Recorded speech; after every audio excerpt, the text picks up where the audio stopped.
So we've just seen some newly released statistics by the Norfolk Airport. Can you just kind of break down, when these statistics are released, when you guys receive them, and what they kind of encompass?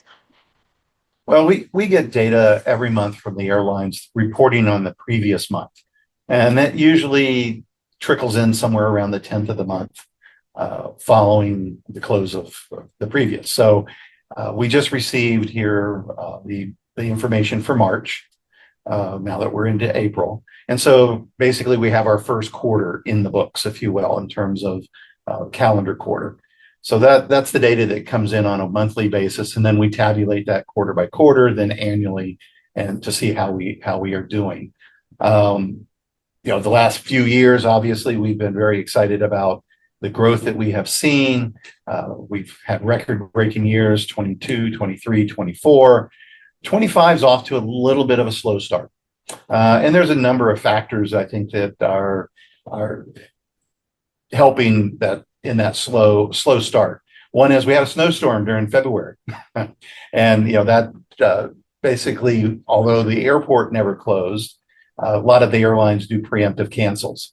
And so there are a lot of cancellations. And so we saw a huge drop on the day and a half that snowstorm took place.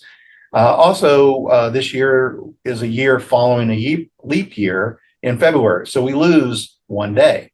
So you comparing last year's February to this year's February is always going to be off by basically 3.5%, because that's what one day equates to. So February was down. Some would say more significantly. January, we're slightly above previous year January. March, we're right at the same number. So for the first quarter, we're down a little bit, but it's not enough to worry about either. And I think in March last year, we had the first half of spring break started in March. This year, they're all in April. Again, those types of factors of when certain events start affect our month to month. I look at it really quarterly, and then I look at it holistically and see how our numbers are trending. The good news is, we might be slightly below last year, but we're still above the previous year. So we're still doing very well as an airport. Yeah, it's interesting that, a day or 2 days can make that much difference, and that you guys can pinpoint like a leap year would bring you down that much of a percent. Yeah, but that's we're into those numbers. We are monitoring and watching it literally day by day. We get another batch of data that we get on a daily basis is the projection for that next day of TSA screening. So the airlines report to TSA, we have so many bookings to come through, and that helps TSA with their staffing levels to make sure that they have enough people at the A checkpoint and the B checkpoint, and so that they can staff the peaks and things of that nature. And so we also monitor that as well, because we get a copy of it to kind of see how we're doing as well. And although it's never 100% accurate, because there's last minute bookings, last minute cancellations, all those things that go on. It just is kind of helps us understand, helps TSA for staffing purposes. I have to ask, do you observe more people having flight anxiety? I mean, it's been a very interesting year with aviation and the news. Is there an uptick in incidents that you've noticed, or is it more coverage, or, what have you observed when it comes to people's comfortability with flying?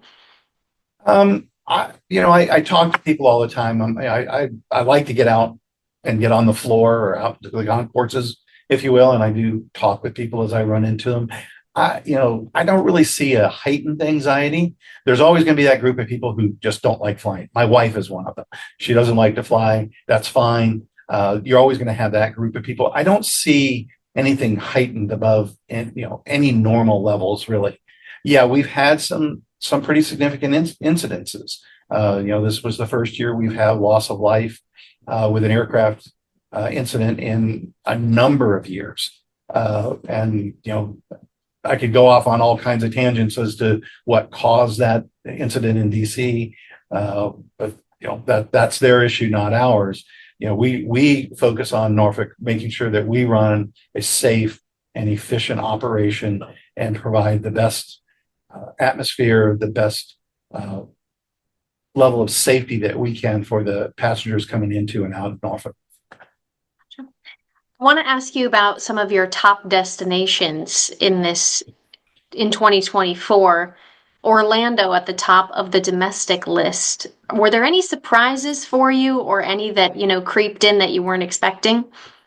No, not really. Our top 10 in particular are pretty solid in terms of they may move. San Diego's up to number 3 this year. They've been down to, in previous years at number 5, but they're always in our top 10. Same with Orlando. Orlando is always our top of destination that people are going to for obvious reasons. It's a very vacation oriented destination, the central gateway to Central Florida and cruises and everything else. So Orlando has always been right there, number 1, number 2. Same with Atlanta. Like I said, San Diego bumps up and down. I think with the introduction of having our direct service to San Diego now, I think that brought them up. It spurred more people flying to San Diego, and we're seeing that. They were number 3 or number 4 or 5. Now they're number 3. Tampa as well. Tampa's was probably down around number 6, 7, and now they're number 4 on our list. So there's a little bit of that with Breeze in particular, offering these new nonstops to these cities. That's actually increasing the proclivity to travel to those destinations. But our top 10, it's been pretty solid in terms of the where people are wanting to go. I think we'll see Boston rise with JetBlue coming and offering nonstop daily service to Boston. I think that'll increase our activity going to Boston. But pretty much that top 10 moves around within itself, but not too much, no surprises in terms of what destinations are there. Mm-hmm. Any international ones that caught your eye? No, again, here, Cancun and Montego Bay have traditionally been our top 2 international markets. What doesn't show up on here is Puerto Rico, because that's one of those, is it international, is it domestic, because of a territory status. So it doesn't show up it shows up in the domestic list, but if it were on the international list, it would be in our top 3. So, the top 3 destinations out of Norfolk is to the Caribbean. And then from there, you get, London and Belgium and Frankfurt and Paris and all those other, cities across the Atlantic, which we anticipate. Everyone understands that we have a lot of activity there to Europe, especially with NATO and the connection with all the NATO countries that we have and the industries that we support. So, but again, Cancun, vacation destination, high activity there. Same with Montego Bay and San Juan, and Punta Cana is on that at number 4. So all those destinations that people want to go to, and that's really where our focus is right now with a number of airlines, Breeze, JetBlue, Spirit, Frontier. They all fly to those destinations out of other cities. Well, we're right now talking with all of them. Every chance I get, I say, why aren't you flying to one of those destinations from here? Here's the data. We can fill a Cancun flight 2 to 3 times a week. We're not asking for daily service. Give us twice a week, 3 times a week service to one of these locations, and I think you'll do quite well. And so that's the marketing that we're doing. And then from the across the pond, if you will, to the transatlantic, we are talking with foreign carriers, not our U.S. carriers. We're talking to the foreign carriers like Aer Lingus, Lufthansa, Condor, British Air, and Iceland Air to say, hey, why don't you connect from your hub there in Europe directly to us? Again, on a twice a week, 3 times a week basis. And I think you'll find that you will fill those aircraft. The data proves that out. And we've got some interest.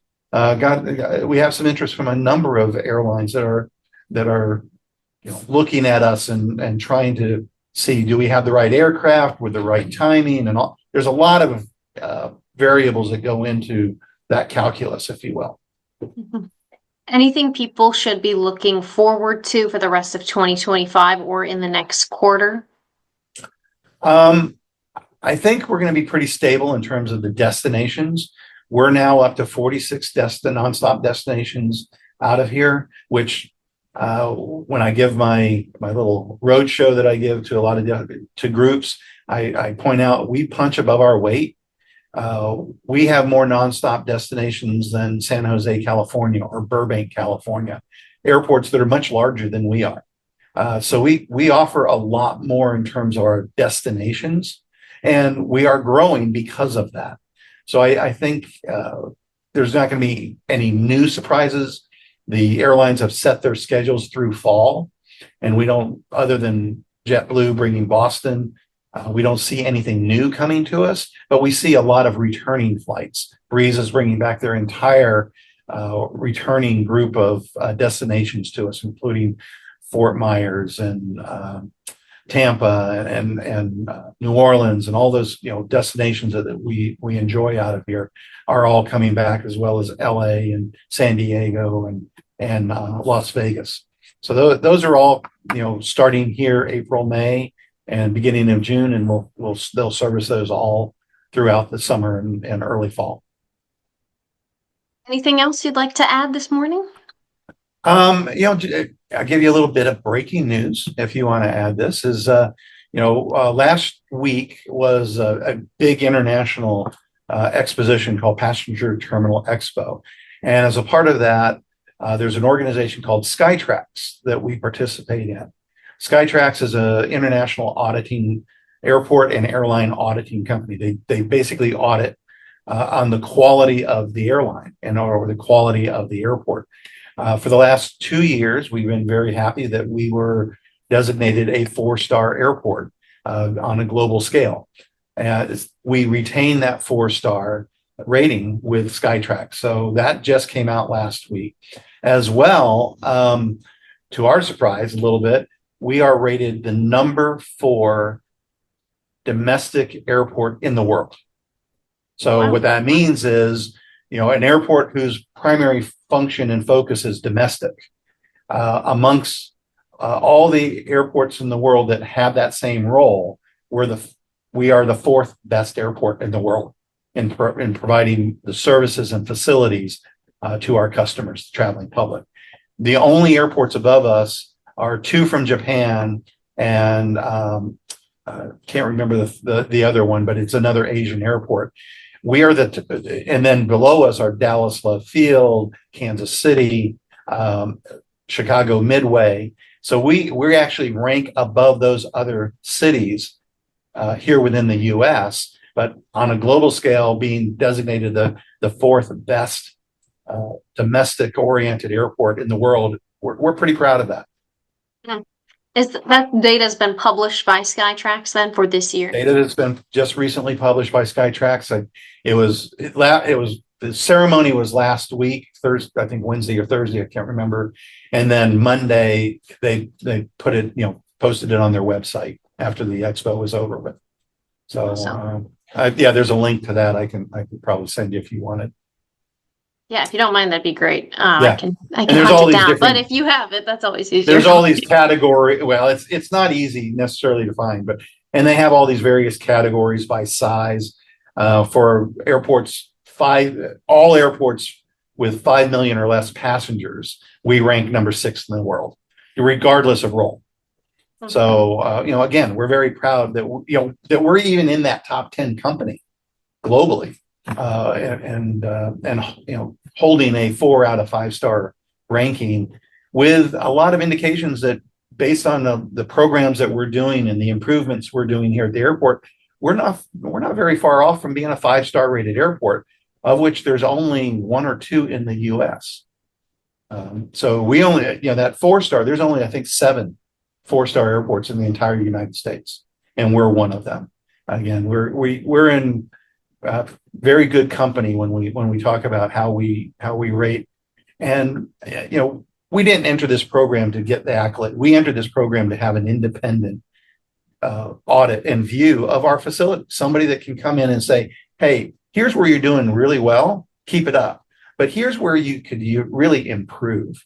And that's where we have been focusing. And our customer experience manager, she's really focused on those areas that we could improve, and how can we make the passenger experience better here at Norfolk International. Awesome. Well, thank you so much for your time, Mark. I You appreciate bet. it.